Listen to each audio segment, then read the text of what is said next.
Seule avec 9 enfants et pas une miette de pain, Roselyne accepta d'épouser un baron qu'elle n'avait jamais vu. Ce qu'elle ignorait, c'est que derrière cet homme au regard sombre se cachait un cœur aussi brisé que le sien. Le chemin de terre qui menait au hameau de Saint-Martin-des-Roches était aussi oublié que les gens qui y vivaient. Sillonné de sentiers irréguliers, bordé d'arbustes secs et de clôtures en bois pourri, ce chemin semblait fait non pas pour mener quelque part, mais pour rappeler à tous qu'il n'y avait plus nulle part où aller. Et c'était précisément sur ce chemin, par un après-midi où le ciel se couvrait de nuages lourds comme des présages, que Roselyne marchait pieds nus, portant dans ses bras son plus jeune fils, un bébé qui n'avait pas encore connu son premier hiver, tandis que ses 8 autres enfants la suivaient en une file silencieuse, tels de petits soldats d'une guerre qu'ils n'avaient pas demandé à mener. Roselyne ne pleurait pas, non par force, mais parce qu'il ne lui restait plus de larmes. Son mari, Thibault, était parti un matin d'automne sans prévenir, non par méchanceté, mais parce que la fièvre qui lui dévorait le corps lui avait volé jusqu'à la force de dire adieu. Il était tombé malade pendant la moisson, et en quelques jours, la toux s'était changée en sang. Le sang s'était changé en silence, et le silence en une tombe creusée à la hâte dans le cimetière de la chapelle Saint-Laurent, marquée seulement d'une croix de branchage liée par une ficelle. Depuis, la vie de Roselyne était faite de restes. Restes de nourriture que les voisins laissaient sur le pas de sa porte, de moins en moins souvent. Restes de dignité qu'elle tentait de préserver face aux femmes du village qui murmuraient sur son passage. Reste d'espoir qu'elle cachait au fond de son cœur pour que ses enfants ne s'aperçoivent pas à quel point tout était perdu. La maison où ils vivaient, si l'on pouvait encore appeler cela une maison, se trouvait au bout de la rue la plus pauvre du hameau. 2 murs de pisé fissurés, un toit qui laissait passer plus de pluie qu'il n'en retenait, et un sol en terre battue, où les garçons dormaient entassés sur des paillasses qui n'avaient plus de paille. Le poêle à bois, seul meuble encore fonctionnel, n'était allumé que lorsqu'il y avait quelque chose à cuire, ce qui devenait de plus en plus rare. Cet après-midi-là, alors que la pluie s'abattait enfin sur le chemin, Roselyne s'arrêta devant l'épicerie de Monsieur Arnaud, le plus ancien commerçant du village. L'homme la regarda de l'autre côté du comptoir avec cette expression qu'elle connaissait déjà, un mélange de pitié et d'impatience. « Madame Roselyne, vous savez que je vous ai déjà fait crédit plus que de raison, » dit-il sans cruauté, mais avec la fermeté de celui qui a aussi des factures à payer. « 9 bouches à nourrir, je comprends, mais ma boutique ne vit pas de miracle. » Roselyne ravala sa honte comme un morceau de pain sec, lentement, douloureusement, sentant chaque parcelle lui écorcher la gorge. Elle serra le bébé dans ses bras, jeta un regard à ses enfants qui attendaient dehors, les yeux grands et affamés, et hocha la tête. « Je sais, monsieur Arnaud, je sais. Elle reprit la route, les mains vides. L'aîné de ses fils, Quentin, qui avait déjà la taille d'un homme, mais portait encore dans les yeux l'innocence de celui qui ne devrait pas avoir à se soucier du monde, marcha à ses côtés en silence. Il ne demanda rien. Ce n'était pas la peine. Il tendit simplement la main et prit le bébé des bras de sa mère pour qu'elle puisse respirer quelques instants. Roselyne le regarda et sentit sa poitrine se serrer d'une manière qui faisait plus mal que n'importe quelle faim. Ce garçon qui devrait être en train de jouer et de rêver portait déjà le poids d'un adulte. Et les autres, Florian, Élie, Tobie, les jumeaux Benoît et David, la petite Irène, le turbulent Mathieu et le bébé Simon, tous dépendaient d'elle, tous lui faisaient confiance. Et elle, à cet instant, n'avait absolument rien à leur offrir, si ce n'est son propre corps fatigué et un amour qui, aussi grand soit-il, ne remplissait pas les ventres. Ce fut cette nuit-là, sous la pluie battant sur le toit percé et avec les enfants dormant blottis les uns contre les autres pour se tenir chaud, que Roselyne entendit frapper à la porte. Elle se leva lentement, le cœur battant. Personne ne frappait à cette porte après la tombée de la nuit. Il n'y avait aucune raison à cela. Elle entr'ouvrit la porte et vit, à la faible lueur d'une lanterne, le visage de Madame Geneviève, la plus vieille sage-femme du village, une femme de peu de mots et de beaucoup de secrets. « Je peux entrer, Roselyne » La voix était grave, mais pas menaçante. Roselyne ouvrit la porte et la vieille femme entra, secouant l'eau de son châle sombre qui couvrait ses épaules. Elle regarda les enfants endormis par terre, le poêle éteint, les murs humides, et poussa un long soupir qui semblait porter toute la tristesse du monde. « Je suis venu te dire quelque chose qui pourrait tout changer, ou peut-être tout empirer. Ça dépend de comment tu vois les choses. » Roselyne croisa les bras sur sa poitrine, plus par instinct que par froid. « Dites, Madame Geneviève. » Et la vieille s'assit sur l'unique banc de la maison et parla à voix basse, comme si les murs pouvaient entendre. « Il y a un homme qui est arrivé dans la région, un baron, dit-on, veuf, propriétaire du domaine de la Pierre Blanche, là-bas, par-delà les collines, où personne ne va. Il a perdu sa femme il y a des années, et depuis, il vit seul dans cette immense propriété, sans enfants, sans famille proche, et on dit qu'il cherche une femme. » Roselyne fronça les sourcils. « Et qu'est-ce que ça a à voir avec moi ?» Madame Geneviève la regarda droit dans les yeux, avec une intensité qui fit reculer Roselyne d'un pas. Il ne veut pas d'une jolie demoiselle de bonne famille. Il cherche une veuve avec des enfants, une femme qui a besoin d'un toit et qui accepterait de vivre au domaine en échange de s'occuper de la maison et de la propriété. On dit qu'il offre tout, nourriture, vêtements, l'école pour les enfants, en échange de compagnie et d'ordre dans son foyer. Le silence qui suivit fut plus lourd que la pluie dehors. « Un mariage » murmura Roselyne, comme si le mot la brûlait. « Un mariage » confirma Madame Geneviève, sur le papier, devant le curé. Mais on dit qu'il n'exige rien de plus que sa présence. Du moins, c'est ce qui se raconte. Roselyne sentit ses jambes flageoler. Elle s'assit par terre, à côté de ses enfants endormis, et les regarda un par un. Quentin avec ses mains calleuses, Florian qui toussait la nuit, la petite Irène qui ne souriait plus depuis des jours, le bébé Simon qui avait besoin de lait et ne recevait que de l'eau farineuse. « Je ne connais pas cet homme, » dit-elle, la voix brisée. « Je ne sais pas qui il est, d'où il vient, ce qu'il a fait. Et s'il est dangereux, s'il est cruel, et s'il ne l'est pas ?» répondit Madame Geneviève, avec une simplicité qui désarmait tout argument. Roselyne, j'ai vu beaucoup de choses dans ma vie. J'ai vu des femmes mourir de faim par orgueil. J'ai vu des enfants dépérir parce que leur mère préférait la dignité au pain. Je ne te dis pas d'accepter, je te dis d'y penser. La sage-femme se leva, ajusta son châle et se dirigea vers la porte. Avant de sortir, elle se retourna une dernière fois. Il s'appelle le baron Amédée de Valois. Le domaine est à une demi-journée de route d'ici. Si tu veux y aller, la charrette de M. Delmas part dimanche matin. » Et elle sortit, laissant Roselyne seule, avec le poids d'une décision qui semblait plus grande que n'importe quelle tempête. Les jours qui suivirent furent les plus longs de la vie de Roselyne. Elle portait cette information en elle comme une braise. Elle se brûlait, la tenait, se brûlait, la lâchait. Le jour, elle travaillait à ce qu'elle pouvait, lavait le linge au ruisseau pour les quelques familles qui payaient encore, rapiéçait de vieux tissus, ramassait du bois. La nuit, elle regardait ses enfants et sentait cette douleur silencieuse que seule une mère connaît. La douleur de savoir que l'amour seul ne suffit pas. Le jeudi, Florian s'évanouit. Il aidait Quentin à porter de l'eau quand ses jambes cédèrent et il tomba comme une branche sèche dans le vent. Roselyne courut vers lui, le prit dans ses bras et sentit le corps du garçon trop léger, trop chaud.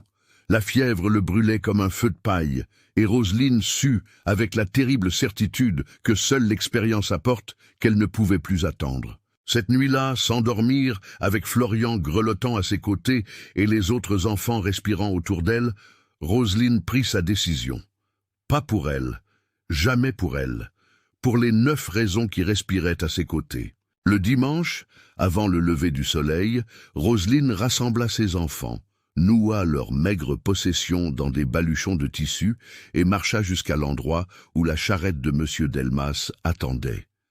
Le vieux charretier la regarda avec des yeux qui savaient où elle allait et pourquoi. « C'est loin, madame, le chemin est fait de pierre et de poussière. »« Je sais, » dit Roselyne en relevant le menton, « mais le chemin du retour est pire. » La charrette partit sous un ciel qui commençait à s'éclaircir de teintes roses et grises. Les enfants s'installèrent entre les sacs de maïs et les caisses de provisions. Et Roselyne serra le bébé Simon contre sa poitrine, sentant son cœur battre contre le sien. Le voyage dura des heures. Le chemin serpentait entre des collines couvertes d'herbes hautes et de broussailles, traversait des ponts de bois grinçants au-dessus de ruisseaux étroits et grimpait des pentes où la charrette semblait sur le point de basculer. Les enfants, d'abord inquiets, commencèrent peu à peu à regarder autour d'eux avec une curiosité que Roselyne n'avait pas vue depuis longtemps. Des champs verts s'étendaient à l'horizon. Des oiseaux volaient en nuées. L'air avait une odeur différente, de terre fertile, de vie. Et puis, alors que le soleil était déjà haut et chaud, la charrette prit un dernier virage, et Roselyne vit. Le domaine de la Pierre Blanche apparut comme une vision d'un autre monde. Une immense maison de maître aux murs clairs et aux volets verts se dressait au centre d'une vaste propriété, entourée de jardins qui, bien que négligés, montraient encore des signes d'une beauté passée. Il y avait un verger à gauche, une grange en pierre à droite, et une allée de grands arbres qui formaient une ombre fraîche jusqu'à la porte principale. Au loin, de douces collines se dessinaient contre le ciel, comme des vagues figées dans le temps. Les enfants restèrent silencieux. Même le petit Mathieu, qui ne tenait jamais en place, était bouche bée. « C'est ici ?» demanda Irène, sa petite voix pleine d'étonnement. Roselyne ne répondit pas. Ses yeux étaient fixés sur la silhouette qui apparaissait sur le perron de la maison. Un homme grand, à la posture rigide, vêtu de sombre, malgré la chaleur. Ses cheveux étaient longs, attachés en arrière, et son visage portait une expression que Roselyne ne parvint pas à déchiffrer. Ce n'était ni de la colère, ni de la joie. C'était quelque chose entre l'attente et la peur, comme s'il se jetait lui aussi dans un abîme, sans savoir ce qu'il y avait au fond. Le baron Amédée de Valois descendit lentement les marches du perron, ses yeux parcourant la scène devant lui. La vieille charrette, la femme aux vêtements usés, le bébé dans ses bras, et neuf enfants qui le regardaient comme s'il était une créature d'une autre planète. Il y eut un moment de silence qui parut durer une éternité. Puis Amédée parla, et sa voix était grave. Mais il y avait en elle quelque chose que Roselyne n'attendait pas.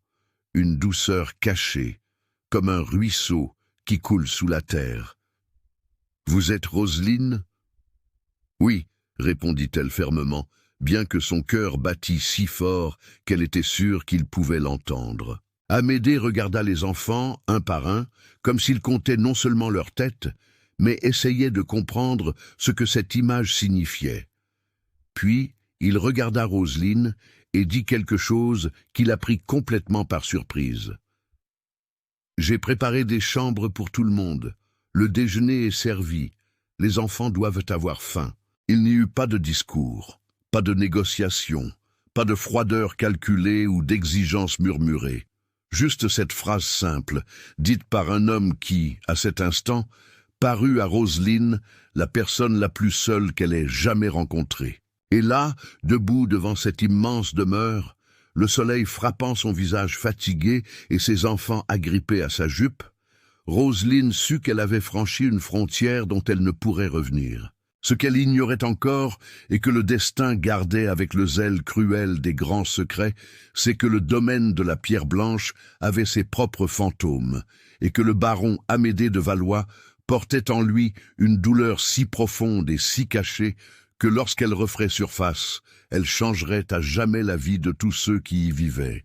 Les premiers jours au domaine de la Pierre Blanche furent comme entrer dans un rêve dont Roselyne avait peur de se réveiller. Les enfants, qui n'avaient connu si longtemps que le sol en terre battue et l'estomac vide, couraient maintenant dans de larges couloirs, découvraient des pièces qui semblaient sans fin et s'asseyaient à table devant des plats débordant de nourriture chaude. Le bébé Simon, qui ne recevait depuis des semaines qu'une eau claire, buvait enfin du vrai lait apporté chaque matin par Gertrude, la cuisinière du domaine, une femme robuste aux grandes mains et au cœur encore plus grand, qui regardait cette bande d'enfants affamés avec une tendresse qu'elle peinait à dissimuler. « Mangez doucement », répétait Gertrude en remplissant les assiettes pour la 3e fois. « La nourriture ne va pas s'enfuir ici. Elle ne manquera pas. » Quentin, l'aîné, mangeait en silence, les yeux attentifs à tout. Il observait chaque recoin de la maison, chaque porte fermée, chaque ombre qui bougeait dans les longs couloirs. Il ne faisait pas confiance, pas encore. Il avait appris trop tôt que rien en ce monde ne venait sans un prix. Et toute cette abondance, cette générosité silencieuse du baron semblait trop belle pour être vraie. Roselyne ressentait la même chose, bien qu'elle ne le dise pas. Depuis son arrivée, Amédée maintenait une distance respectueuse, presque excessive. Il apparaissait au repas, s'asseyait en bout de table, mangeait en silence et, une fois terminé, se retirait dans son bureau au bout du couloir est, où il passait des heures enfermé. Parfois, Roselyne entendait ses pas à l'étage, allant et venant comme un animal en cage. D'autres fois, elle entendait ce qui ressemblait à une voix, mais lorsqu'elle s'approchait, le son cessait. Le mariage eut lieu le 3e jour, comme convenu. Ce fut une cérémonie simple dans la chapelle du domaine, une petite construction de pierre et de chaux, avec un autel en bois sombre et une statue de saint que Roselyne ne reconnut pas. Le curé vint d'un village voisin, un homme âgé et fatigué, qui posa les questions d'usage avec la hâte de celui qui a un long voyage de retour. Amédée portait ses vêtements sombres habituels. Roselyne portait une robe qu'elle avait trouvée dans l'armoire de la chambre qui lui avait été attribuée. Une robe simple, mais propre, qui sentait la lavande. Il n'y eut pas de fête, pas d'invités, pas de baisers. Juste 2 signatures dans un vieux registre, le murmure du curé et le son du vent frappant les fenêtres de la chapelle, comme si le destin lui-même était témoin. Après la cérémonie, Amédée la regarda un instant qui dura plus qu'il n'aurait dû, et dit seulement « Merci, Roselyne ».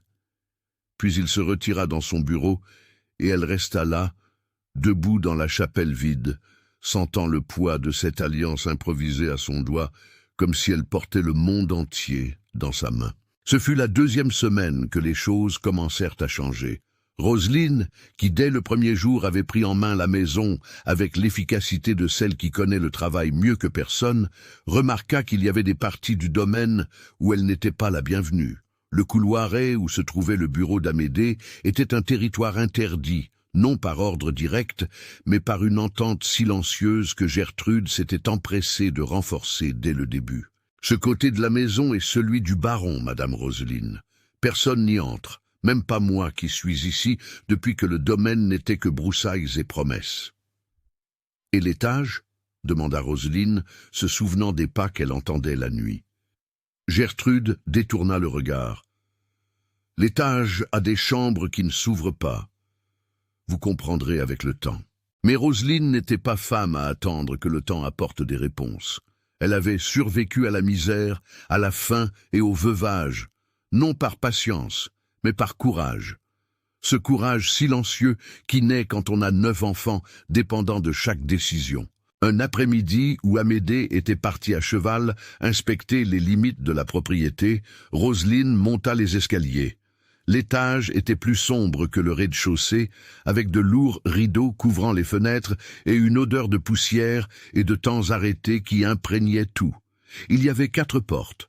3 étaient ouvertes, des chambres vides avec des meubles recouverts de draps blancs, comme des fantômes endormis. La 4e porte était verrouillée. Roselyne colla son oreille au bois. Silence. Elle essaya la poignée.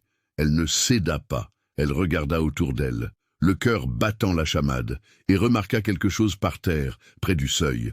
Une marque de frottement, comme si quelque chose de lourd avait été traîné à l'intérieur. Et dans le coin inférieur de la porte, presque invisible, une tache sombre que le temps n'avait pas réussi à effacer complètement. Un frisson parcourut son échine, mais avant qu'elle ne puisse enquêter davantage, elle entendit la voix de Quentin l'appeler d'en bas. Elle descendit rapidement, rangeant cette découverte au même endroit où elle gardait toutes ses inquiétudes, au fond de son cœur, là où personne ne pouvait voir. Les jours passèrent, et le domaine commença à reprendre vie. Les enfants, comme des plantes recevant enfin de l'eau, s'épanouissaient. Florian, arrivé brûlant de fièvre, courait maintenant dans le verger avec ses frères, les joues de nouveau colorées.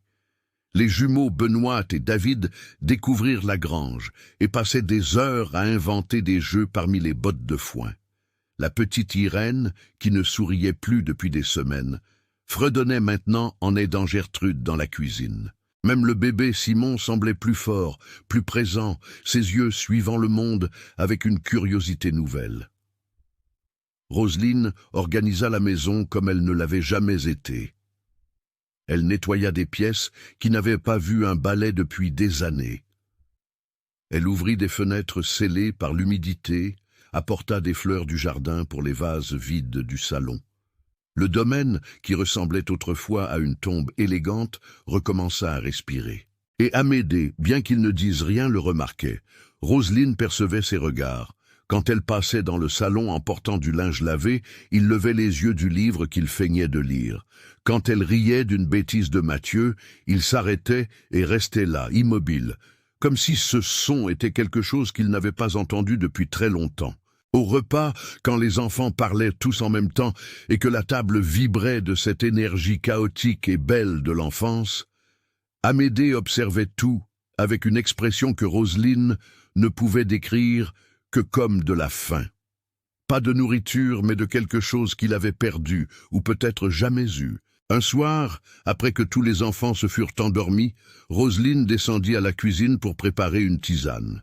Elle trouva Amédée assis seul à table, une tasse vide devant lui, les yeux fixés sur la flamme de la lanterne. « Vous n'arrivez pas à dormir ?» demanda-t-elle, essayant de garder une voix neutre. « Rarement », répondit-il sans lever les yeux.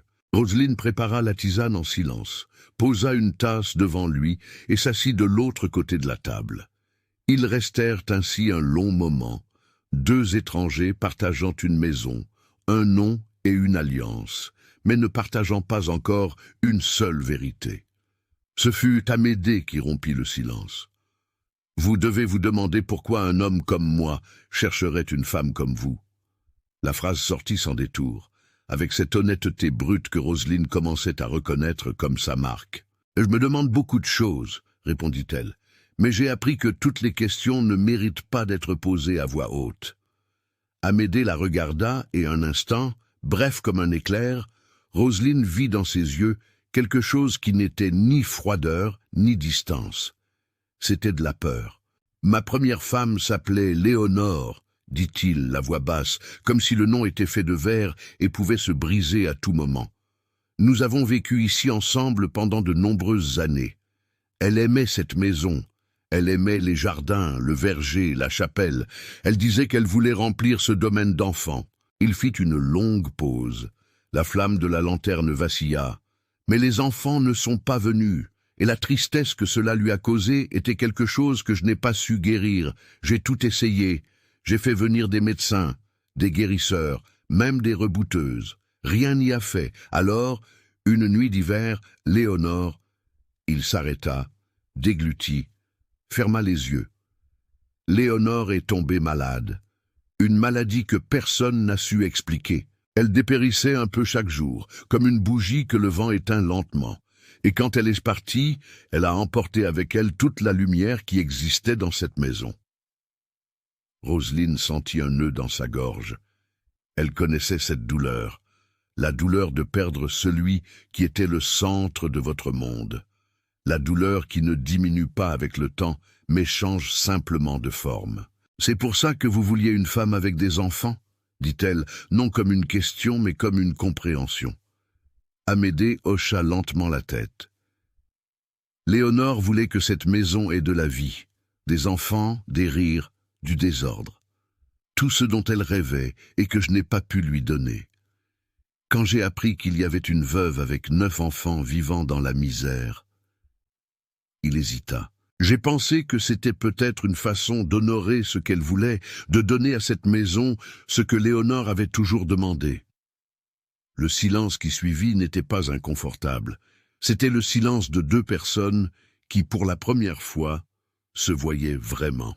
« Merci de m'avoir raconté, » dit Roselyne, « et je suis désolée pour Léonore, pour la douleur que vous portez. » Amédée leva les yeux, et Roselyne y vit quelque chose qui la surprit. De la gratitude, une gratitude immense, presque désespérée, comme celle de quelqu'un qui se noyait et parvient enfin à respirer. Depuis combien de temps personne n'a prononcé son nom sans peur ou sans vouloir quelque chose en retour, murmura-t-il, plus pour lui-même que pour elle. Cette nuit-là, Roselyne monta dans sa chambre, le cœur à la fois plus léger et plus lourd. Plus léger, parce qu'elle comprenait enfin quelque chose de cet homme. Plus lourd, parce qu'elle savait que l'histoire de Léonore, aussi triste soit-elle, n'expliquait pas tout. Elle n'expliquait pas les pas à l'étage, les chambres verrouillées, les regards effrayés de Gertrude quand on mentionnait le passé. Et elle n'expliquait pas ce que Roselyne découvrit le lendemain matin. Ce fut Irène qui le trouva. La fillette, qui adorait explorer chaque recoin du domaine, s'était faufilée dans un débarras derrière la cuisine, une pièce oubliée, pleine de caisses poussiéreuses et de meubles cassés. Et là, au fond, derrière une pile de vieilles chaises, elle trouva quelque chose qui glaça le sang de Roselyne. Un berceau, pas n'importe quel berceau. Un berceau en bois noble sculpté à la main avec des motifs de fleurs et d'anges sur les côtés. Un berceau qui avait servi, les marques sur le petit matelas, l'usure du bois, le tissu jauni qui couvrait encore l'oreiller. Un berceau que quelqu'un avait caché là, avec hâte et désespoir, comme pour effacer son existence. Roselyne resta debout, devant ce berceau un long moment, le cœur battant à tout rompre.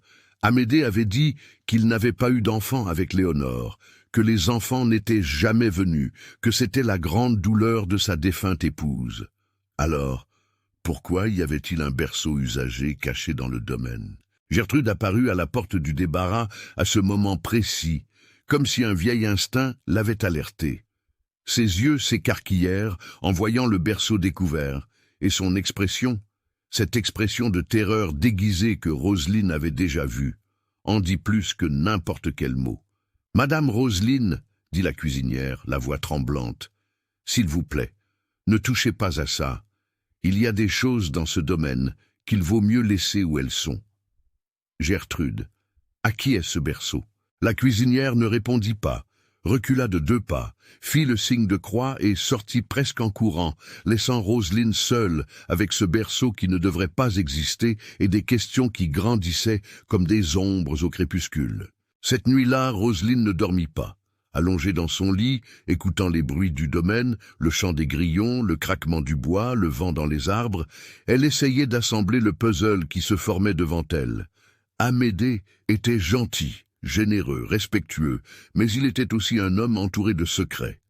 La porte verrouillée à l'étage, le berceau caché dans le débarras, la peur dans les yeux de Gertrude, les heures solitaires dans le bureau.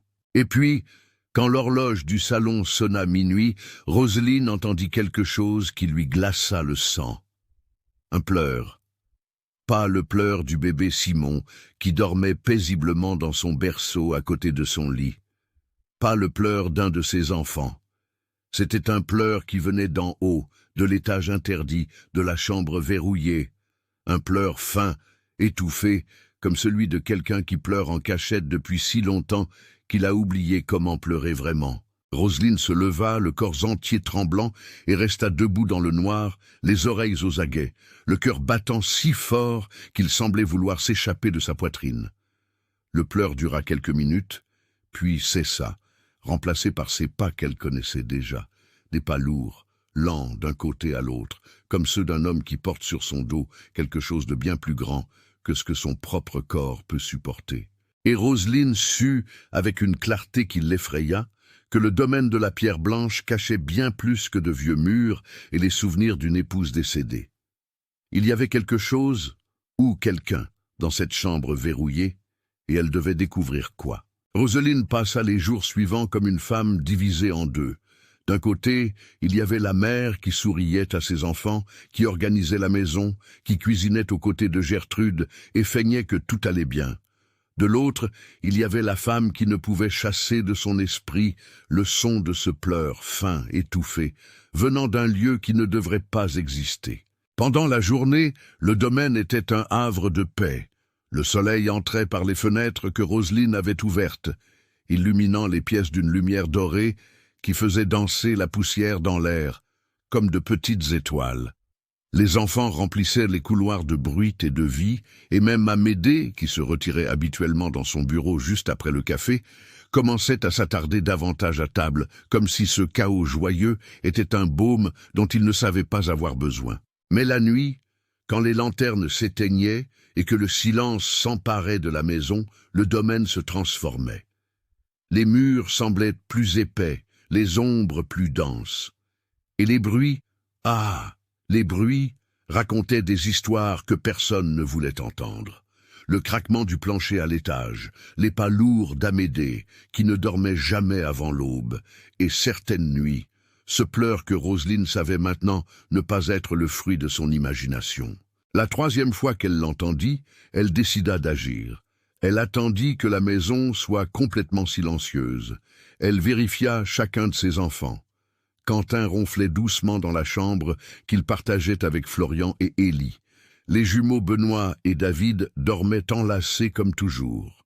Toby et Mathieu étaient immobiles dans leur lit.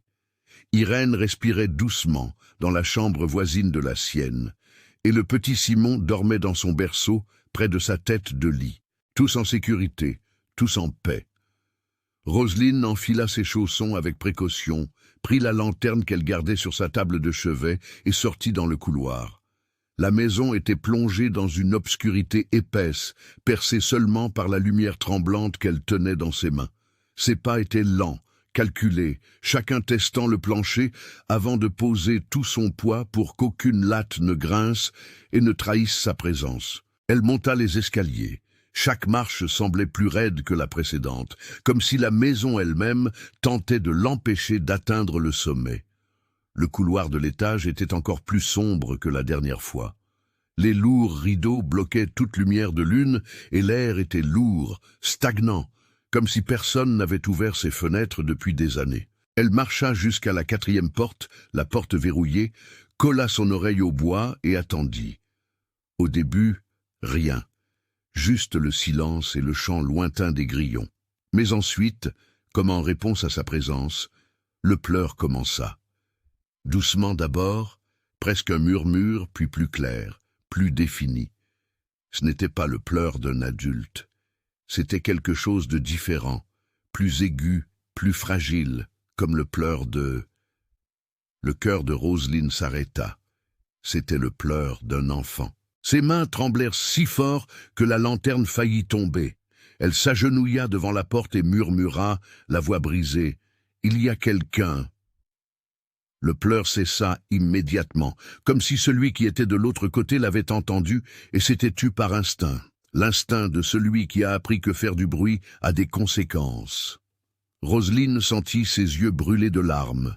Elle connaissait ce genre de silence. C'était le silence de la peur, le silence d'un enfant qui a appris à se cacher. « N'aie pas peur !» murmura-t-elle, la bouche presque contre le bois. « Je m'appelle Roselyne, je ne te ferai pas de mal. » Rien. Juste le silence et l'obscurité. Et puis, des pas derrière elle, lourds, proches. Roselyne se retourna et trouva Amédée debout en haut de l'escalier. Sa silhouette se découpait sur l'obscurité comme une statue de pierre. Ses yeux brillaient à la lueur de la lanterne, et Roselyne y vit quelque chose qu'elle n'avait jamais vu auparavant. Ce n'était pas de la colère, c'était du désespoir. « Roselyne !» dit-il, et la voix, toujours si grave et contrôlée, tremblait maintenant comme une feuille au vent. « Retournez dans votre chambre, s'il vous plaît. Amédée, il y a un enfant dans cette chambre. » Ce n'était pas une question, c'était une affirmation, et le poids de ces mots tomba sur le couloir comme une enclume sur du cristal. Amédée ferma les yeux. Ses épaules, qu'il tenait toujours rigides comme des remparts, s'affaissèrent comme si quelque chose en lui avait finalement cédé. Il s'appuya contre le mur et respira profondément. Une respiration longue, tremblante, de celui qui porte un secret depuis trop longtemps. « Oh, pas ici, dit-il, la voix à peine un fil. Venez avec moi, je vais tout vous raconter. » Ils descendirent les escaliers en silence. Amédée la guida jusqu'à son bureau, la pièce interdite où Roselyne n'avait jamais mis les pieds. C'était un grand espace, tapissé de livres, avec un bureau en acajou couvert de papier et un fauteuil usé. au mur, des tableaux que Roselyne ne put distinguer dans la pénombre. Dans un coin, une bouteille de liqueur à moitié vide et un verre qui semblait avoir été utilisé de nombreuses fois cette nuit-là.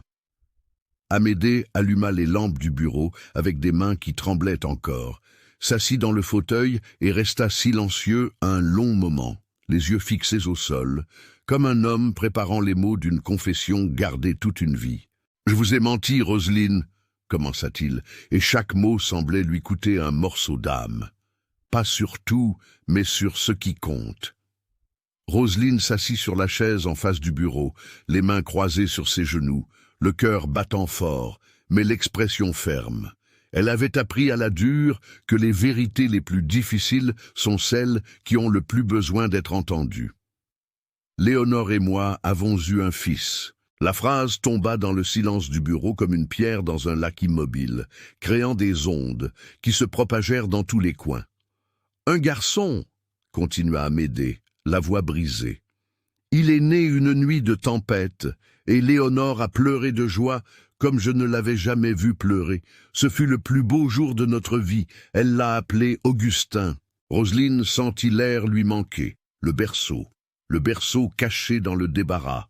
Maintenant, tout commençait à avoir un sens, et en même temps, plus rien n'en avait. « Que s'est-il passé ?»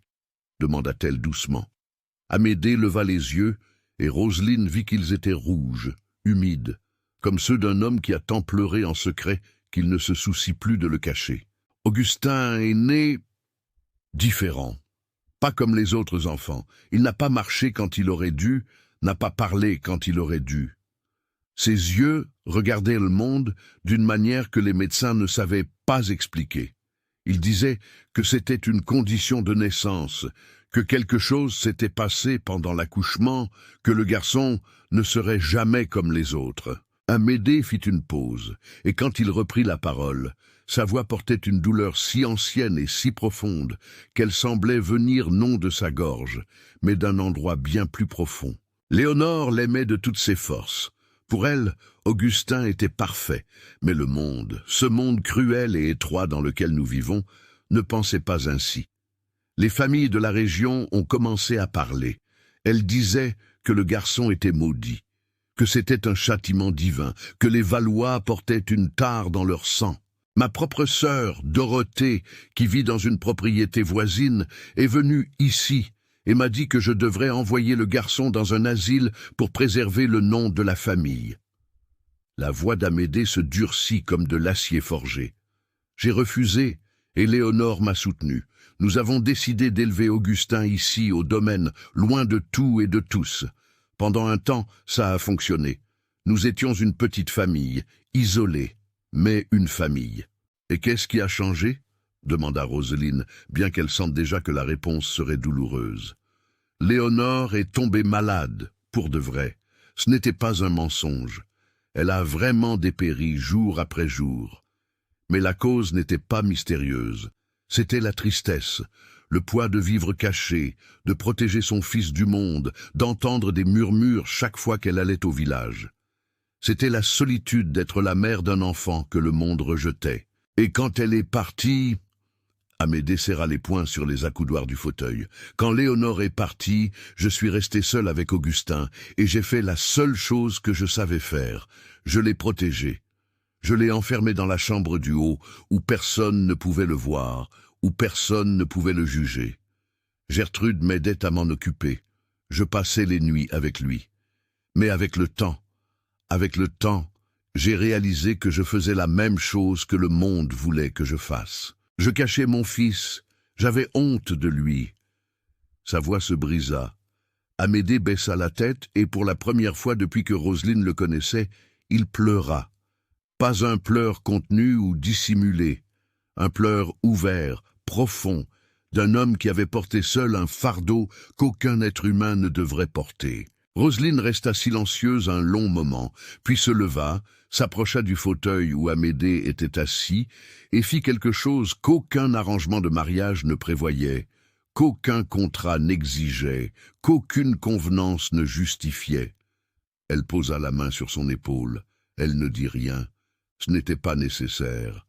Elle resta simplement là, debout, à côté de cet homme brisé, la main ferme sur son épaule, tandis qu'il pleurait des larmes gardées depuis des années. Quand Amédée se calma enfin, il leva les yeux et trouva sur le visage de Roselyne quelque chose qu'il ne s'attendait pas à trouver. Pas de jugement, pas d'horreur, pas de pitié, de la compréhension. La compréhension silencieuse d'une femme qui connaissait la douleur d'être mère dans un monde qui ne pardonne pas. « Menez-moi à lui !» dit Roselyne. Amédée hésita. « Roselyne, vous n'êtes pas obligée. Menez-moi à lui !» répéta-t-elle, et sa voix portait cette force tranquille que seules les mères connaissent. La force de celle qui a déjà affronté l'impossible et sait qu'elle peut affronter plus encore. Ils montèrent les escaliers ensemble. Amédée sortit une clé de la poche de son gilet, une petite clé en fer ancien qui semblait avoir été utilisée des milliers de fois. Il ouvrit la porte verrouillée d'un déclic doux et Roselyne entra. La chambre était plus grande qu'elle ne l'imaginait.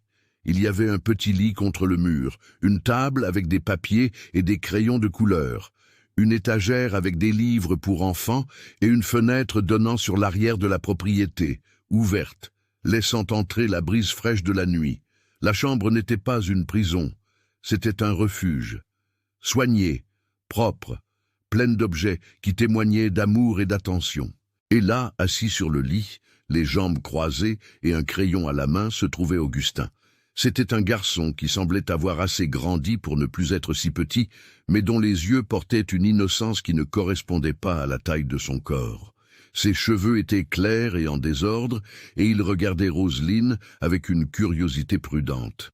La même curiosité qu'un animal sauvage qui n'a jamais vu un être humain différent de ceux qu'il connaît déjà. Roselyne sentit sa poitrine se remplir d'une émotion qu'elle ne savait nommer. Ce n'était pas de la pitié, c'était quelque chose de plus profond, de plus viscéral. C'était la reconnaissance d'une mère face à un enfant qui a besoin de soins.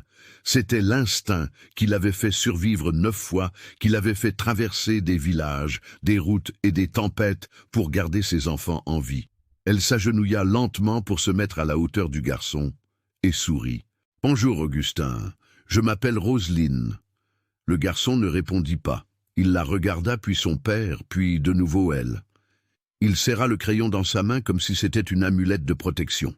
« J'ai 9 enfants en bas, » continua Roselyne, avec la même voix qu'elle utilisait pour calmer Simon quand il pleurait la nuit. « Ils sont bruyants, désordonnés, et mangent comme si le monde allait finir demain.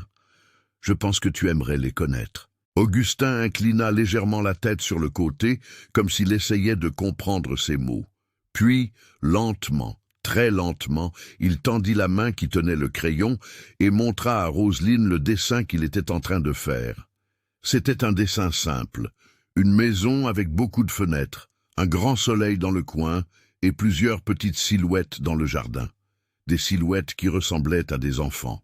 Roselyne regarda le dessin et sentit les larmes couler sur son visage avant de pouvoir les retenir. Augustin, du haut de son monde silencieux et incompris, dessinait ce qu'il n'avait jamais eu. Des frères et sœurs, de la compagnie, une maison pleine de gens. « C'est magnifique », murmura-t-elle en tenant le papier avec délicatesse. « C'est la plus belle chose que j'ai jamais vue. » Amédée, qui était resté à la porte les yeux pleins d'eau, regardait la scène comme on assiste à un miracle. Depuis des années, il n'avait vu personne s'approcher d'Augustin de cette manière, sans peur, sans répulsion, sans cette pitié empoisonnée qui fait plus mal que le mépris. Roselyne se leva et se tourna vers Amédée. Ses yeux étaient humides, mais sa voix était ferme comme un roc. « Pourquoi ne m'avez-vous rien dit avant ?»« Parce que j'ai eu peur, » répondit-il sans hésiter. « Peur que vous vous enfuyiez, peur que vous me regardiez comme tous les autres, comme un homme qui cache son propre fils. Peur de perdre la seule chance que cette maison avait de redevenir un foyer. Et vous pensiez que je m'enfuirais, une femme qui a traversé la moitié de la province dans une charrette avec 9 enfants affamés, qui a épousé un étranger pour une assiette de soupe? Vous pensiez que je fuirais devant un enfant? » La question resta en suspens dans l'air comme une sentence. Amédée ne répondit pas, il baissa simplement la tête, et dans ce geste, Roselyne comprit tout. Elle comprit que cet homme n'était ni un monstre, ni un lâche.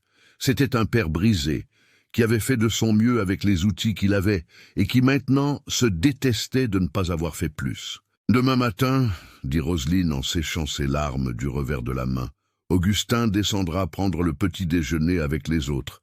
Il s'assiera à table, il mangera avec nous. Et si quelqu'un dans cette maison, n'importe qui, le regarde avec autre chose que du respect, il aura affaire à moi. » Amédée la regarda comme si elle venait de déplacer une montagne à main nue. Il ouvrit la bouche pour parler, mais les mots ne vinrent pas. Il hocha simplement la tête, lentement, tandis que quelque chose dans ses yeux changeait, comme si une porte verrouillée de l'intérieur, bien plus résistante que n'importe quelle porte de chambre, commençait enfin à s'ouvrir. Roselyne retourna auprès d'Augustin, ajusta la couverture sur le garçon, qui commençait déjà à s'endormir, le crayon toujours à la main, et fit ce qu'elle faisait avec chacun de ses enfants chaque soir. Elle lui passa doucement la main dans les cheveux et murmura une vieille bénédiction que sa grand-mère lui avait apprise. Si vieille que les mots n'avaient plus de sens, mais dont la signification était claire comme de l'eau de roche, qu'il soit protégé, qu'il soit aimé, qu'il n'ait plus jamais à pleurer seul dans le noir. Quand elle descendit les escaliers, Amédée était toujours dans le couloir, appuyé contre le mur, comme un homme qui vient de survivre à un tremblement de terre. « Roselyne » appela-t-il, la voix rauque. Elle s'arrêta et se retourna. « Merci » dit-il, et cette fois le mot portait un poids différent. Ce n'était pas la gratitude polie du jour du mariage. C'était quelque chose de plus profond. C'était le merci d'un homme qui, pour la première fois depuis des années, osait croire que peut-être les choses pourraient être différentes. Roselyne hocha la tête en silence et regagna sa chambre. Cette nuit-là, pour la première fois depuis son arrivée au domaine de la Pierre Blanche, Roselyne dormit profondément. Mais la paix fut de courte durée. Le lendemain matin, quand Roselyne descendit avec Augustin par la main, le garçon marchant lentement, les yeux écarquillés devant un monde qui, pendant des années, n'avait été que la chambre du haut, les enfants s'arrêtèrent de manger et le dévisagèrent. Gertrude lâcha sa casserole sur le feu et porta la main à sa bouche. Et le silence qui se fit dans la cuisine fut si absolu qu'on pouvait entendre le crépitement du bois. Quentin fut le premier à bouger. Il regarda Augustin, puis sa mère, et avec cette maturité que le destin lui avait imposée trop tôt, il tira une chaise et la plaça à table. « Assieds-toi là », dit-il au garçon, avec le même naturel qu'il aurait parlé à l'un de ses frères. « Gertrude a fait du pain avec du miel, il est bon aujourd'hui. » Augustin regarda Quentin avec ses grands yeux prudents, puis il regarda Roselyne, qui hocha la tête avec un sourire. Lentement, le garçon s'assit. Et quand Irène, qui était à côté, poussa une assiette de pain dans sa direction avec un sourire timide, quelque chose se produisit qui fit que Gertrude s'essuya les yeux dans son tablier et que Roselyne se mordit les lèvres pour ne pas pleurer. Augustin sourit. Un petit sourire, comme le premier rayon de soleil après une tempête qui semblait ne jamais devoir finir. Mais c'était un vrai sourire. Le sourire d'un enfant qui, pour la première fois depuis longtemps, ne se sentait pas seul. La table reprit vie. Les enfants, avec cette capacité extraordinaire que seuls les petits ont d'accepter la différence sans poser de questions, inclurent simplement Augustin dans leur joyeux désordre. Mathieu lui montra une pierre qu'il avait trouvée dans le jardin. Les jumeaux, Benoît et David, se disputèrent pour savoir qui s'assiérait le plus près de lui. Tobie lui offrit un morceau de fromage, et Élie, toujours silencieux, sourit simplement au nouveau venu, comme pour dire « Bienvenue ». Amédée apparut à la porte de la cuisine quelques minutes plus tard. Il s'arrêta sur le seuil, les yeux parcourant la scène. Son fils, assis à table avec 9 enfants, mangeant du pain au miel, entouré de voix et de rires. Et Roselyne vit son menton trembler avant qu'il ne détourne le visage et ne s'éloigne rapidement, comme quelqu'un qui a besoin d'un moment seul pour gérer une émotion trop grande pour être vécue en public. Les jours qui suivirent apportèrent une transformation que personne n'aurait pu prévoir. Augustin, qui avait passé des années confiné dans une seule pièce, découvrit le monde petit à petit, avec la prudence de celui qui marche en terrain inconnu, mais avec la curiosité irrésistible de celui qui a faim de vie. Irène devint sa compagne la plus constante. La fillette, qui avait la patience et la douceur d'une personne bien plus âgée, s'asseyait à ses côtés pendant des heures, lui montrant des fleurs, lui apprenant des chansons, dessinant avec lui. Et Augustin, qui n'avait jamais eu d'amis, s'épanouissait en sa présence comme une plante qui trouve enfin la lumière. Roselyne observait tout avec des yeux d'aigle et un cœur de mère. Elle organisa une routine pour Augustin avec les autres enfants. Repas ensemble, jeux dans le jardin, leçons de base dans le grand salon, où elle-même leur enseignait ce qu'elle savait. Le garçon avait des difficultés évidentes, il ne parlait pas clairement, avait besoin de temps pour comprendre certaines instructions, se déplaçait avec une lenteur qui contrastait avec l'énergie frénétique des fils de Roselyne. Mais il était doux, attentif, et avait une sensibilité qui se manifestait de manière inattendue. Dans le soin avec lequel il traitait les animaux de la grange, dans la façon dont ses yeux s'illuminaient devant toute forme de musique, dans les dessins de plus en plus élaborés qu'il faisait et laissait partout dans la maison comme des cadeaux silencieux.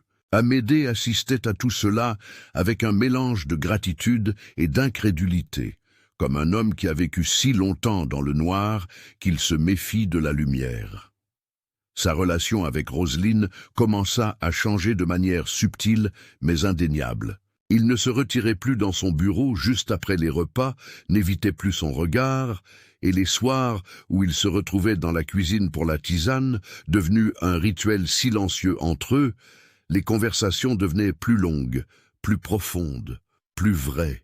« Vous avez sauvé mon fils », dit Amédée un de ces soirs, la voix grave mais chargée d'une tendresse que Roselyne apprenait encore à reconnaître en lui. « Je n'ai sauvé personne », répondit-elle.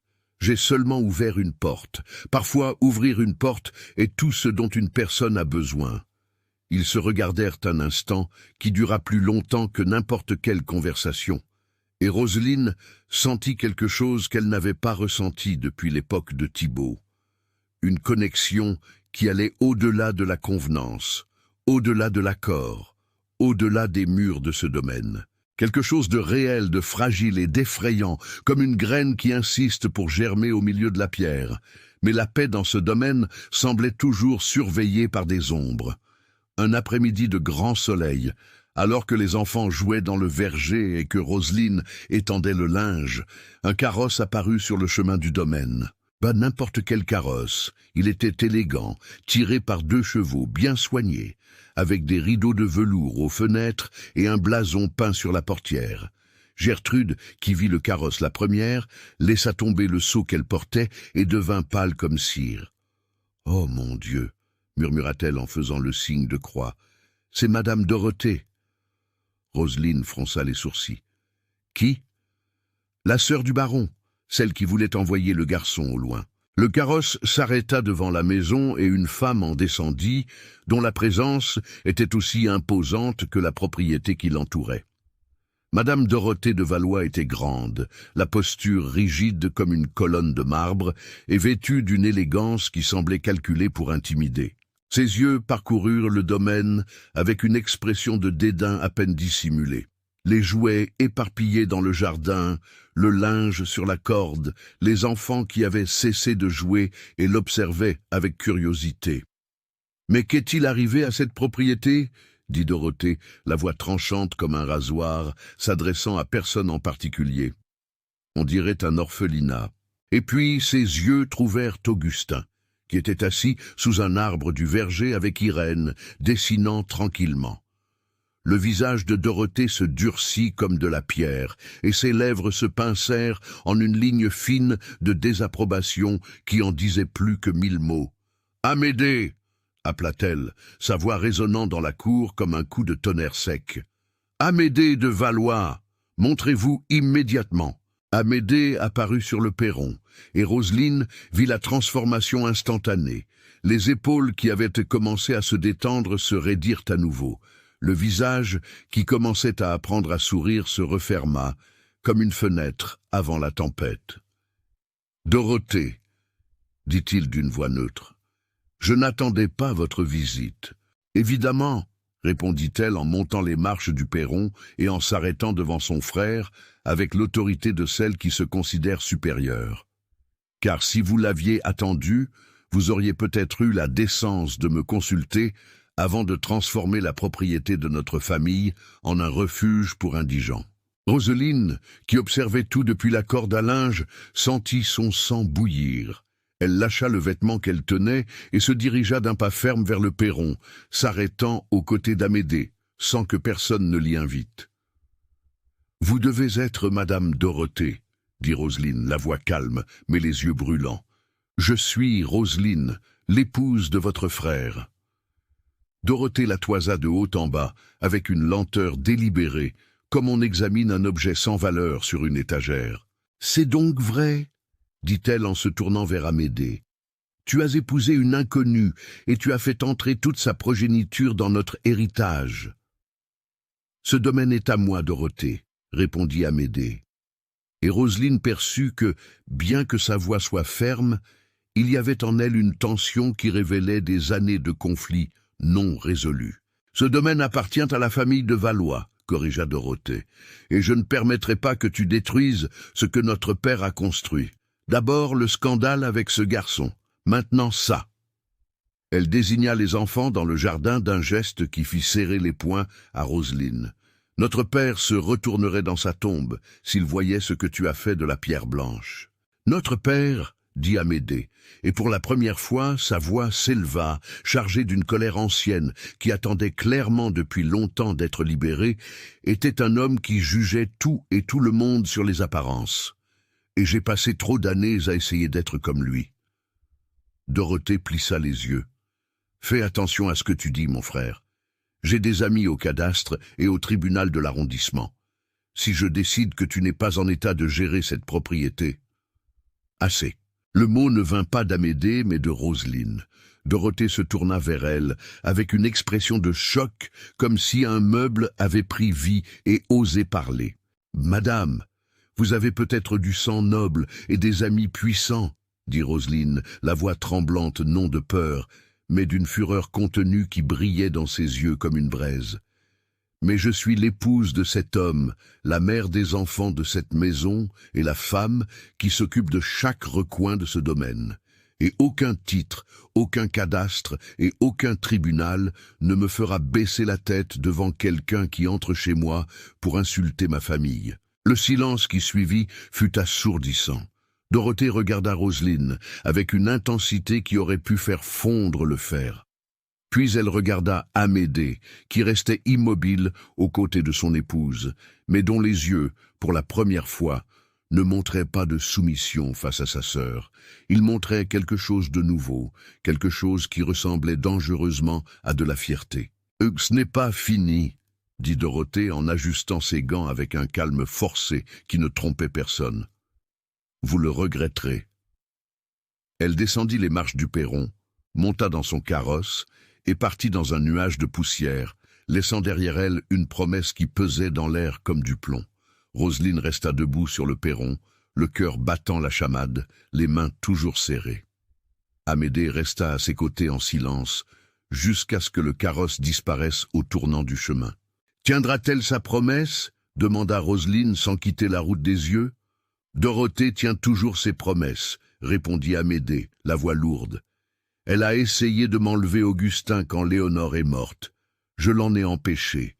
Mais maintenant, avec le mariage, les enfants, Augustin hors de sa chambre, elle va dire que j'ai perdu la raison, que je ne peux pas gérer le domaine, que j'ai besoin d'un tuteur légal. » Et elle peut y arriver ? Amédée ne répondit pas immédiatement, et ce silence fut la réponse la plus effrayante que Roseline aurait pu recevoir. « Elle a de l'influence, » dit-il finalement. « Et dans ce monde, l'influence vaut plus que la raison. » Roseline se tourna vers lui et, pour la première fois depuis leur rencontre, posa sa main sur la sienne. Un geste simple, petit, mais qui portait le poids d'une alliance allant bien au-delà du papier signé dans la chapelle. « Alors nous nous battrons, dit-elle, ensemble. » Amédée regarda leurs mains jointes, puis le visage de Roselyne, et dans ce regard, Roselyne vit quelque chose qui la fit trembler, non de peur, mais d'une émotion si grande qu'elle semblait ne pas tenir dans sa poitrine. C'était le début de quelque chose qu'aucun d'eux n'avait prévu, qu'aucun d'eux n'avait demandé, et qu'aucun d'eux ne pouvait plus ignorer. C'était le début de l'amour. Les semaines qui suivirent la visite de Dorothée furent marquées par une tension silencieuse qui planait sur le domaine de la Pierre Blanche comme un nuage avant l'orage. De l'extérieur, tout semblait normal. Les enfants jouaient dans le verger, les champs verdoyaient avec l'arrivée de la saison des pluies, et Augustin, jour après jour, s'ouvrait comme une fleur trouvant enfin le soleil. Mais à l'intérieur, Roselyne et Amédée savaient que la paix était fragile et que Dorothée n'était pas femme à faire des menaces en l'air. La première nouvelle arriva par un messager à cheval, un matin brumeux qui semblait fait pour les mauvaises nouvelles. Une enveloppe scellée à la cire rouge adressée au baron Amédée de Valois, contenant une convocation du tribunal de l'arrondissement de Beauregard. Amédée lut le document en silence, son visage se durcissant à chaque ligne. Quand il eut fini, il posa le papier sur la table avec la délicatesse de celui qui dépose une bombe. « Qu'est-ce que ça dit ?» demanda Roselyne, qui observait de l'autre côté de la pièce avec le bébé Simon dans les bras. « Dorothée a déposé une demande de mise sous tutelle, » répondit Amédée, la voix contrôlée mais les yeux brûlants d'une fureur que Roselyne n'avait jamais vue de si près. Elle prétend que je n'ai pas la capacité mentale de gérer le domaine, que mon mariage avec une inconnue et l'exposition d'un enfant avec des limitations sont la preuve que j'ai perdu mon discernement. Elle demande que le tribunal nomme un tuteur pour la propriété. « Et qui serait ce tuteur ?» demanda Roselyne, bien qu'elle connaisse déjà la réponse. Elle-même, naturellement. Le silence qui suivit fut glacial. Roselyne serra Simon contre sa poitrine et sentit cette sensation qu'elle connaissait si bien, la même qu'elle avait ressentie quand le crédit s'était tari chez M. Arnaud, quand Florian s'était évanoui de faim, quand elle avait dû choisir entre l'orgueil et la survie de ses enfants. C'était la peur, mais c'était aussi la fureur. Et Roselyne avait appris à la dure que lorsque la peur et la fureur se rencontrent chez une mère, naît une force qu'aucun tribunal au monde ne peut abattre. « C'est quand l'audience ?» demanda-t-elle.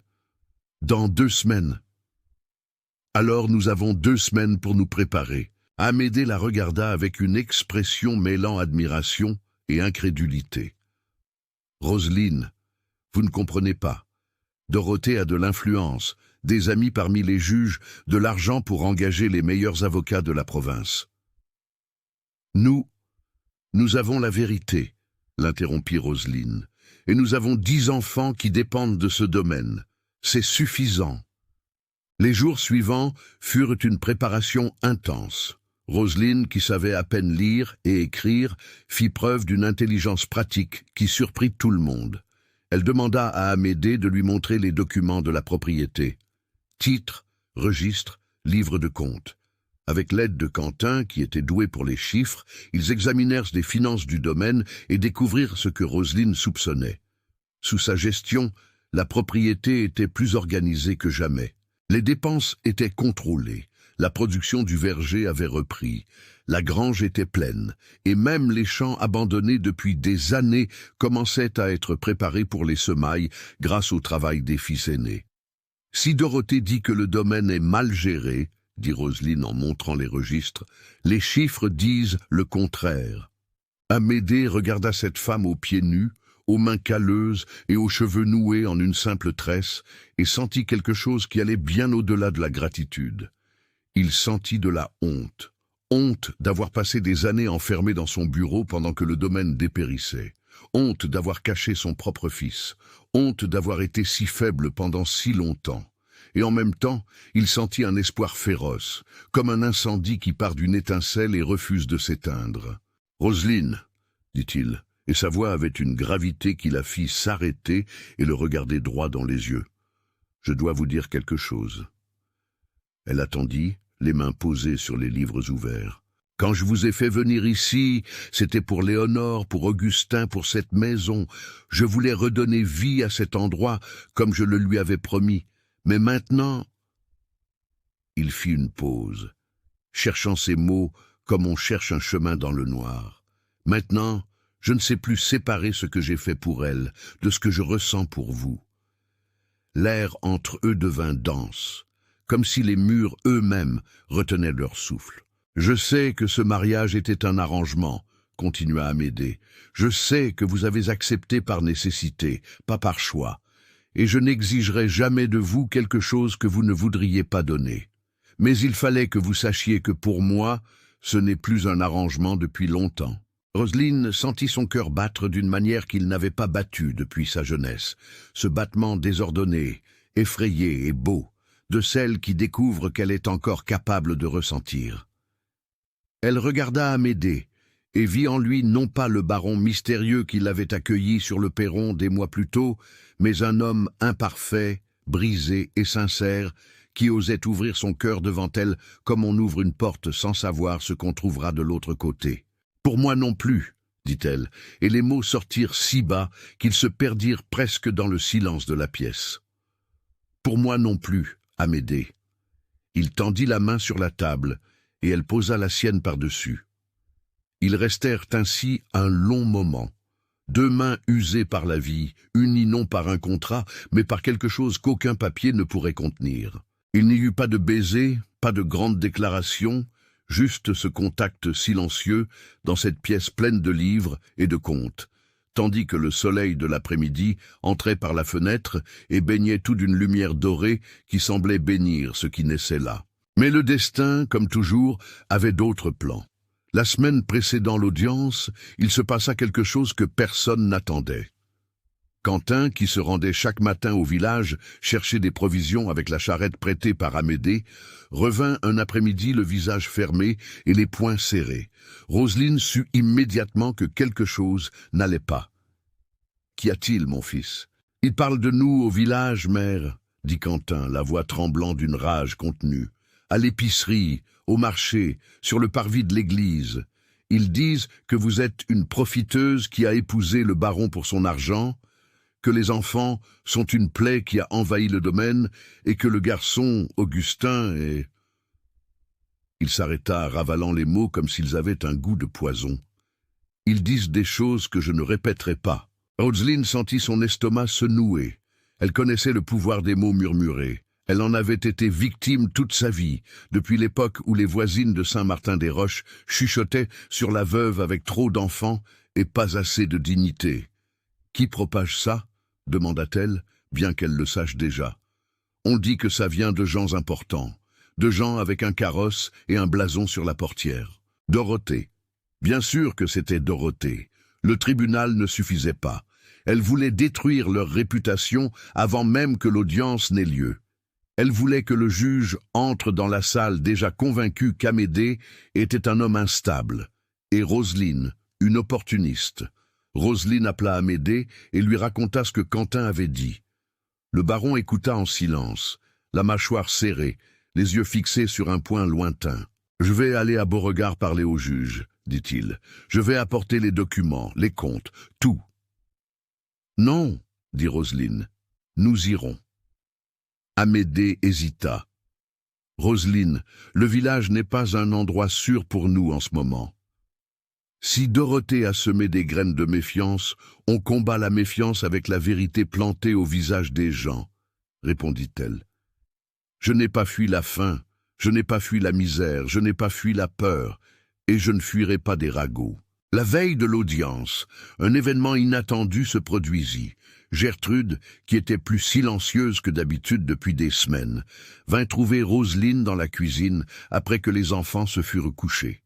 Ses yeux étaient rouges et ses mains, normalement si fermes, tremblaient. « Madame Roselyne, je dois vous dire quelque chose que j'aurais dû dire il y a bien longtemps. » Roselyne s'assit et attendit. « Quand Madame Léonore est décédée, commença Gertrude, la voix vacillante, Madame Dorothée est venue au domaine. Elle est venue seule, la nuit, sans prévenir le baron. Elle m'a trouvé et m'a offert de l'argent, beaucoup d'argent. pour que j'emmène le petit Augustin dans un asile à la capitale. Elle a dit que je devais partir la nuit, pendant que le baron dormait, et laisser le garçon là-bas. Elle a dit que personne ne le saurait, que ce serait mieux pour tout le monde. » Roselyne sentit le sang se glacer dans ses veines. « Et qu'avez-vous fait ?»« J'ai refusé, » dit Gertrude, et une larme coula sur son visage ridé. « J'ai refusé parce que j'aimais ce garçon comme s'il était le mien. Mais Madame Dorothée n'a pas accepté mon refus. Elle a dit que si je ne faisais pas ce qu'elle demandait, elle trouverait un autre moyen. Elle a dit qu'elle avait des documents prouvant que le baron n'était pas le véritable propriétaire du domaine, que la propriété aurait dû être partagée entre les deux et que sa part avait été enregistrée de manière irrégulière par leur père. » Roselyne écarquilla les yeux. « C'est vrai ? » ?»« Je ne sais pas, madame. Je n'y connais rien en papier et en loi. Mais je sais que Madame Dorothée a gardé ces documents comme une arme, et je pense qu'elle a l'intention de les utiliser maintenant. » Roselyne resta silencieuse un long moment, digérant l'information. Puis elle se leva, posa la main sur l'épaule de Gertrude et dit « Vous avez bien fait de me le dire, et demain, au tribunal, la vérité sera notre arme. » Cette nuit-là, Roselyne ne dormit pas. Elle resta assise dans la cuisine, sa tisane refroidissant entre ses mains, pensant à tout ce qui s'était passé depuis cette nuit pluvieuse où Madame Geneviève avait frappé à sa porte. Elle pensa au chemin de terre, à la charrette de Monsieur Delmas, au visage d'Amédée sur le perron, au mariage silencieux, aux pleurs derrière la porte, au sourire d'Augustin voyant ses frères et sœurs pour la première fois, à la main d'Amédée sur la sienne. Et elle pensa à ses enfants, ses 9, maintenant 10, raisons qui la faisaient se lever chaque matin et affronter tout ce que le monde mettait sur son chemin. Quand le ciel commença à s'éclaircir, Roselyne se leva, se lava le visage, attacha ses cheveux et enfila la même robe qu'elle avait portée le jour de son mariage. La robe simple qui sentait la lavande. Non parce qu'elle était belle, mais parce qu'elle représentait le jour où elle avait décidé que ses enfants auraient un avenir, quoi qu'il en coûte. Amédée la trouva dans le salon, prête à partir. Il portait ses plus beaux vêtements, les cheveux peignés, la posture droite, mais ses yeux révélaient la tension d'un homme qui savait que les prochaines heures décideraient de tout. « Vous êtes prête ?» demanda-t-il. Roselyne regarda la porte, puis lui, et répondit avec la même phrase qu'elle avait dite à Monsieur Delmas le jour où elle avait quitté Saint-Martin-des-Roches. « Le chemin du retour est pire. » Amédée faillit sourire. Faillit. La charrette partit au lever du soleil, avec Roselyne et Amédée côte à côte, sur le banc avant, et Gertrude derrière, serrant un chapelet dans ses mains et murmurant des prières que personne n'entendait, mais que tout le monde sentait. Les enfants restèrent au domaine sous la garde de Quentin, qui accepta la responsabilité avec le sérieux de celui qui comprend que grandir, parfois, c'est protéger. Le voyage jusqu'à Beauregard dura toute la matinée.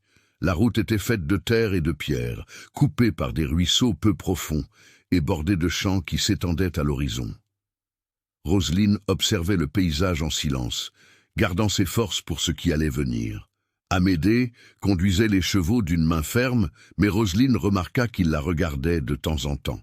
Des regards rapides, discrets, comme pour graver dans sa mémoire l'image de cette femme qui, sans rien demander en retour, était devenue la personne la plus importante de sa vie. Beauregard était une petite ville, mais elle avait des airs d'importance.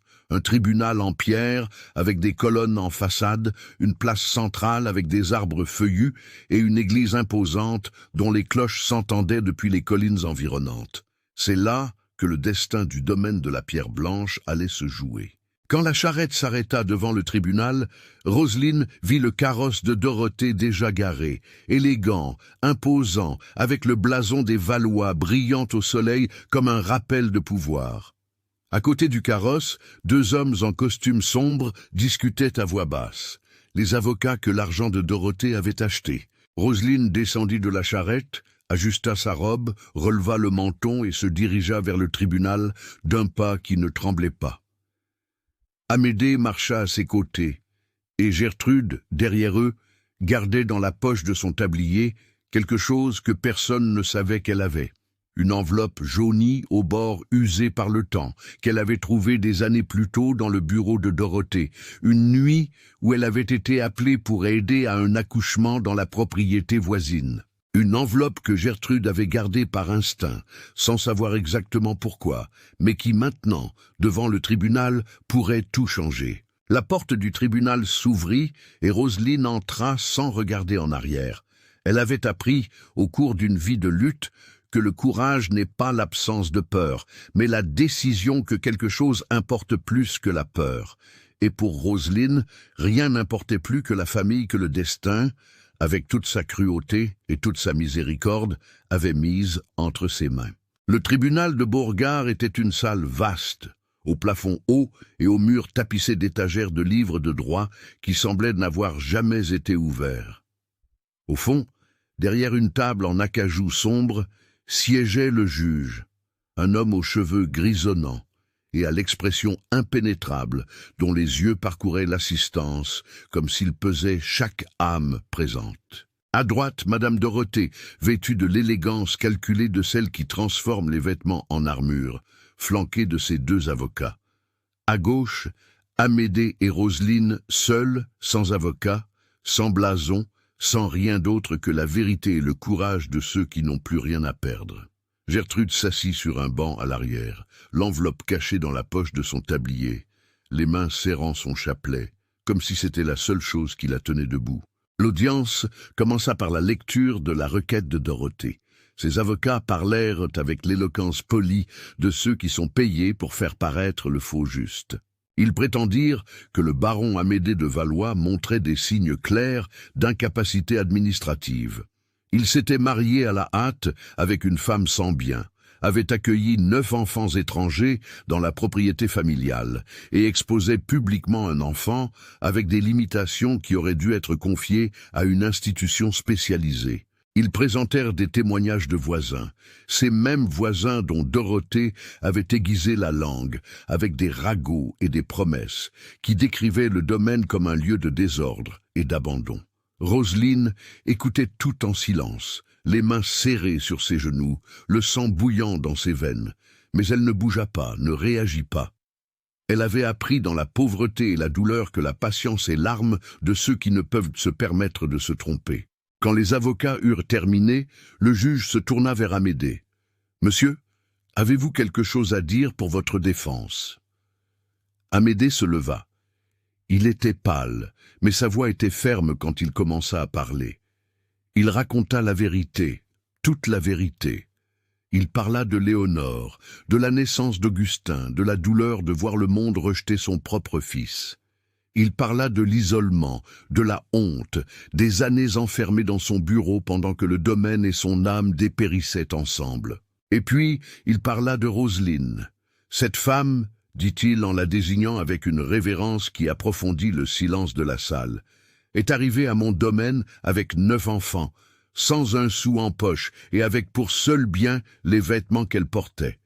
En quelques mois, elle a fait ce que je n'ai pas réussi à faire en des années. Elle a redonné vie à cette maison, elle a ramené mon fils au monde et elle m'a appris que cacher ceux qu'on aime, ce n'est pas les protéger, c'est les abandonner. La voix d'Amédée se brisa sur le dernier mot et il se rassit, incapable de continuer.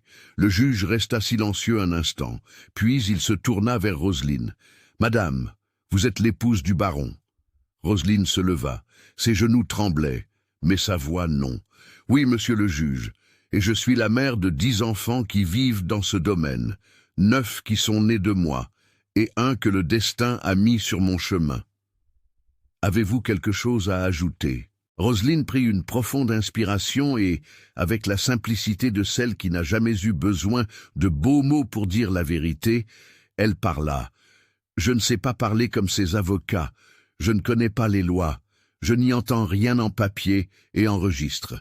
Mais je sais ce que c'est qu'une maison sans nourriture, je sais ce que c'est de voir un fils s'évanouir de faim, je sais ce que c'est de dormir par terre, en écoutant la pluie entrer par le toit, et je sais ce que c'est de se réveiller chaque jour, sans savoir si ses enfants survivront jusqu'au soir. » La salle était dans un silence absolu.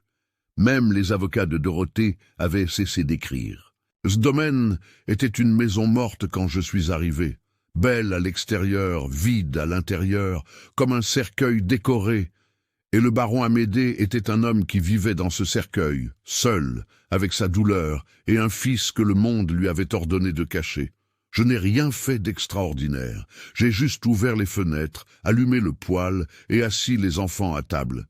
Si c'est de la folie, alors je suis la femme la plus folle de cet arrondissement. Mais mes enfants sont nourris, vêtus, avec un toit sur la tête. Et le petit Augustin qui a passé des années enfermé dans une chambre parce que le monde a jugé qu'il ne méritait pas d'exister parmi les autres, maintenant il sourit, il dessine, il a des frères et sœurs. Roselyne regarda directement Dorothée. Et dans ce regard, il y avait un courage qui n'avait besoin ni de titre, ni de blason pour se faire sentir. « Je vous le demande, monsieur le juge, qui prend soin de ce domaine? Nous qui avons rempli cette maison de vie, ou madame qui veut la renvoyer au silence ?» Le juge cligna des yeux pour la première fois de l'audience. Son expression impénétrable vacilla, et quelque chose qui ressemblait à du respect traversa son visage comme une ombre de lumière. Dorothée se leva, le visage rouge de fureur. « Monsieur le juge, cette femme n'a aucune qualification pour parler de gestion de propriété. C'est une indigente qui a profité de la fragilité de mon frère pour... » « Madame Dorothée, » l'interrompit le juge d'une voix ferme, « vous aurez votre tour. Veuillez vous asseoir. » Dorothée obéit, mais ses yeux lançaient des éclairs qui auraient pu incendier la salle. C'est à ce moment que Gertrude se leva du banc arrière. Ses jambes tremblaient, son visage était baigné de larmes, mais ses pas étaient décidés alors qu'elle s'avançait et tendait l'enveloppe jaunie au juge. « Monsieur le juge, » dit-elle, la voix rauque mais audible, « je travaille au domaine de la Pierre Blanche depuis avant que le baron ne se marie la première fois. J'ai tout vu. La joie de Madame Léonore, la naissance du petit, la tristesse, la mort, et j'ai aussi vu ce que Madame Dorothée a fait. » Dorothée se dressa de sa chaise. « Cette femme est une domestique. Elle n'a aucune autorité pour... »« Silence !» ordonna le juge en ouvrant l'enveloppe. À l'intérieur se trouvait un document, une lettre écrite par Dorothée elle-même des années plus tôt, adressée au directeur d'un asile de la capitale. Dans cette lettre, Dorothée demandait l'internement d'Augustin sans le consentement de son père, décrivant le garçon comme un fardeau pour la famille et offrant une somme généreuse pour que l'asile l'accepte et garde la transaction secrète. La lettre n'avait jamais été envoyée. Gertrude l'avait trouvée avant. Mais les mots qui y étaient écrits révélaient le vrai visage de Madame Dorothée de Valois, avec une clarté qu'aucun avocat ne pourrait contester. Le juge lut la lettre en silence, puis la posa sur la table et regarda Dorothée avec une expression qui fit pâlir la femme pour la première fois depuis que Roselyne la connaissait. « Madame Dorothée, » dit le juge, « cette lettre démontre une tentative d'internement forcé d'un mineur sans autorisation paternelle. C'est grave, très grave. » Dorothée ouvrit la bouche, mais aucun son n'en sortit.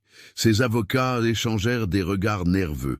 Le château de mensonges et de manipulation qu'elle avait construit pendant des années s'effondrait là, devant tout le monde, comme un château de cartes balayé par le vent. Le juge se prononça avec solennité. La demande de mise sous tutelle est rejetée. Le baron Amédée de Valois démontre une pleine capacité à gérer ses biens, et les témoignages présentés ici révèlent que le domaine de la Pierre Blanche se trouve sous une gestion adéquate et responsable.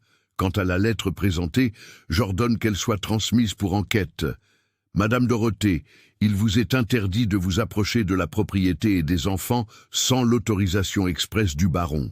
Le marteau tomba. Et Roselyne, qui retenait son souffle sans s'en rendre compte, le laissa enfin échapper et sentit les larmes couler librement sur son visage.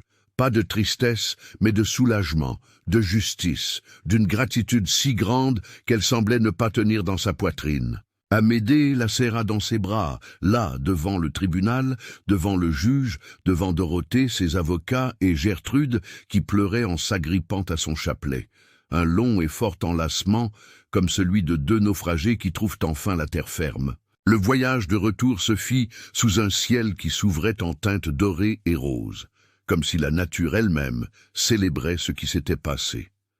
Gertrude, sur le banc arrière, dormait avec le sourire de celle qui a enfin déposé un fardeau porté depuis des années. Et Roselyne, assise à côté d'Amédée, la main sur la sienne, regardait la route devant elle et sentait, pour la première fois depuis longtemps, que l'avenir n'était pas une menace, mais une promesse. Quand la charrette prit le dernier virage et que le domaine de la Pierre Blanche apparut à l'horizon, Roselyne vit quelque chose qui fit déborder son cœur. Les 10 enfants étaient sur le perron. Quentin tenait le bébé Simon, les jumeaux agitaient frénétiquement les bras, Irène tenait la main d'Augustin, qui, pour la première fois, était là, dehors, au soleil, attendant comme n'importe quel enfant, avec l'impatience de celui qui veut voir rentrer ceux qu'il aime. La charrette s'arrêta. Les enfants dévalèrent les marches en courant, et la scène qui se forma devant cette grande maison, cette maison qui avait été un tombeau et qui était maintenant un foyer, était l'image exacte de ce dont Léonore avait toujours rêvé. Une maison pleine de vie, de bruit, d'étreinte, d'un amour imparfait et vrai. Amédée descendit de la charrette et, avant toute chose, se dirigea vers Augustin. Il s'agenouilla devant son fils, prit son visage entre ses mains et dit, la voix brisée mais claire, « Plus jamais, mon fils, plus jamais caché, plus jamais seul. » Augustin ne répondit pas avec des mots. Il répondit par une étreinte maladroite, serrée, avec la force de celui qui étreint non par habitude, mais par besoin. Et dans cette étreinte, devant cette maison qui avait vu tant de souffrances et qui maintenant débordait d'espoir, Roselyne sut que tout cela en avait valu la peine. Dans les mois qui suivirent, le domaine de la Pierre Blanche se transforma pour de bon. Les champs furent plantés et fleurirent. Le verger donna des fruits comme il ne l'avait pas fait depuis des années. La chapelle fut restaurée et, un matin de printemps, Amédée et Roselyne renouvelèrent leurs vœux devant le curé. Cette fois, avec une fête, des invités, les 10 enfants assis sur les premiers bancs et Gertrude pleurant de joie au dernier rang. Augustin ne monta plus jamais seul dans la chambre du haut. Sa chambre était maintenant au rez-de-chaussée, à côté de celle de ses frères, et ses murs étaient couverts de dessins. Non plus de maisons imaginaires, mais de scènes réelles. La table du petit déjeuner, le verger, ses frères et sœurs jouant, son père souriant. Et au centre de chaque dessin, toujours une silhouette aux cheveux attachés et aux grandes mains qu'Augustin identifiait avec un seul mot qu'il avait appris à dire avec une clarté surprenante, « Maman ». Et Roselyne, qui un jour avait marché pieds nus sur un chemin de terre, sans savoir si ses enfants verraient le lendemain, s'asseyait maintenant chaque après-midi sur le perron du domaine de la Pierre Blanche, le bébé Simon dans ses bras, et regardait ses enfants, tous les 10, courir dans le jardin tandis que le soleil se couchait derrière les collines, peignant le ciel de ses teintes dorées et roses qui semblaient n'exister que pour rappeler au monde qu'après toute l'obscurité, la lumière revient toujours, et elle était revenue.